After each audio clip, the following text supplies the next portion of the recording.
And welcome to the first episode of That Movie Nut Discusses, where, being the film critic and movie buff that I am, I will discuss topics that have seemed to have plagued the movie community as of late.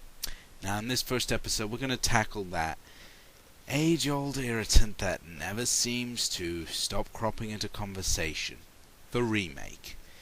What exactly is a remake? Is it a good idea, or is it just Hollywood's way of money-grubbing every last penny from you?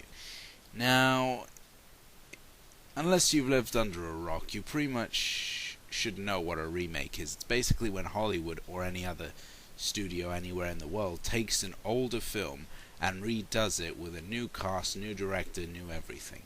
It follows the same basic idea as the original film, but it tweaks a few things here and there to make it fresher, apparently to appeal to a newer audience.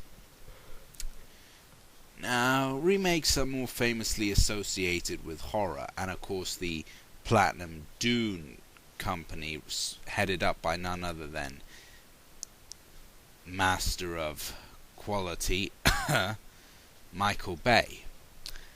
Of course, we all know how that turned out. Remakes of Amityville, Friday the 13th, and Nightmare on Elm Street were all produced by Platinum Dunes.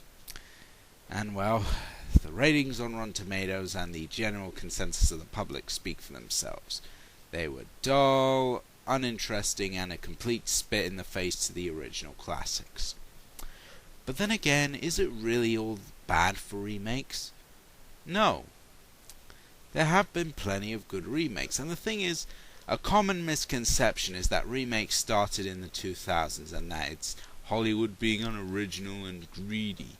But the truth is, remakes have been around for a long time. In fact, they've been around pretty much since the beginning of the sound era. The Magnificent Seven, a classic western, remake. The Man Who Knew Too Much, one of the most famous Alfred Hitchcock films, remake.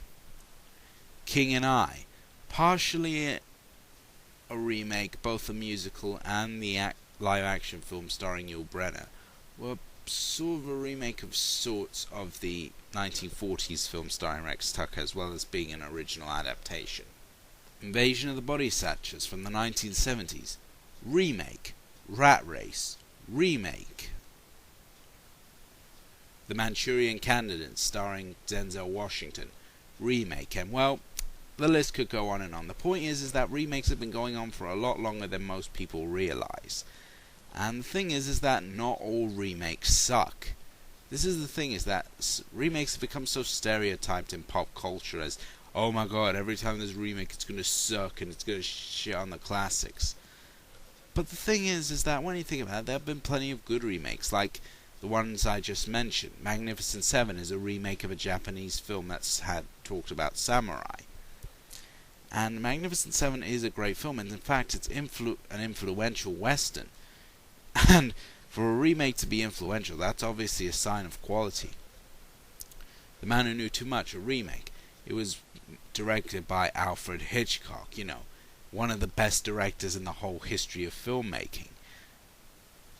And one big one I forgot to mention, The Ten Commandments, the legendary Cecil B. DeMille film, starring Charlton Heston as Moses. That's a remake. It's not an original film. It's a remake of a 1923 film that Cecil made back in the silent era. And the one that I mentioned not too long ago, The Manchurian Candidate, starring Denzel Washington, is a remake of the classic 60s, or was it 50s? Well, classic 50s, 60s thriller. And you know what? It got critical praise, and people said it was just as good as the original.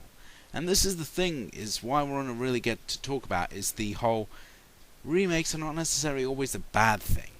Sometimes stories do need updating. For instance, Manchurian Candidate of the 60s is still a great film, but you have to really look at it in context to fully appreciate it.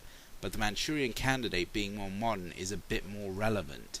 It talks about things that are closest to us, or closer to recent memory.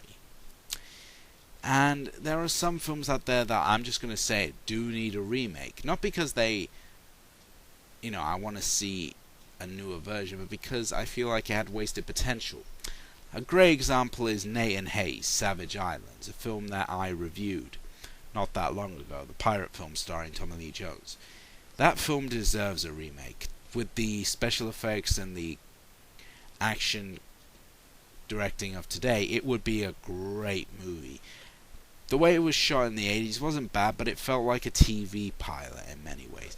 If it was done today, it would have been much better. It would have been, I'm not saying it's going to be exactly like Pirates of the Caribbean, but at least it would have had that sort of that approach to it. I mean, you know, if Gore Verbinski directed it, I think we could be looking at a pretty damn good remake.